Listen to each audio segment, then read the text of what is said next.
एक बार की बात है, अलग अलग गांव की 4 महिलाएं कुएं से पानी भर रही थीं। पानी भरते भरते चारों अपने अपने बेटों की तारीफें करने लगीं, क्योंकि सभी के बेटे गांव आए हुए थे। पहली महिला ने कहा, मेरा बेटा तो काशी से पढ़कर आया है और अब संस्कृत का विद्वान बन गया है। उसे बड़े बड़े ग्रंथ मुनहज़बानी याद हैं।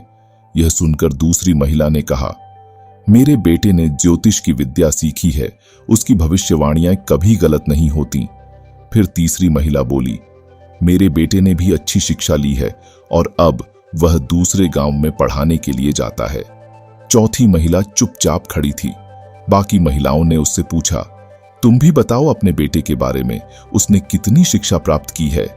चौथी महिला ने कहा, मेरा बेटा बहुत ज्यादा पढ़ा लिखा तो नहीं है, लेकिन वह बहुत मेहनती है और मेरी अच्छी देखभाल करता है। यह बातें करते हुए वे चारों महिलाएं आगे बढ़ गईं। कुछ देर बाद रास्ते में पहली महिला का बेटा दिखाई दिया। उसने सभी महिलाओं को प्रणाम किया और चला गया। दूसरी महिला का बेटा मिला, उसने भी सबका अभिवादन किया और चला गया।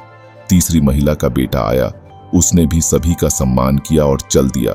अब चौथी महिला का बेटा वहां आया। उसने अपनी मां को देखा और दौड़कर उसके पास पहुंचा। उसने मां के हाथ से पानी का घड़ा ले लिया और कहा, मां, बिना बताए क्यों चली आई? मुझे कह देती, मैं पानी भर लाता।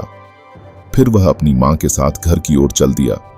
बाकी महिलाएं यह देखकर चौथी महिला के बेटे की प्रशंसा करती रह गईं। इस कहानी से हमें यह सीख मिलती है कि जिंदगी में शिक्षा महत्वपूर्ण है, लेकिन व्यवहार, अपने बड़ों की इज्जत और मदद करना भी उतना ही आवश्यक है।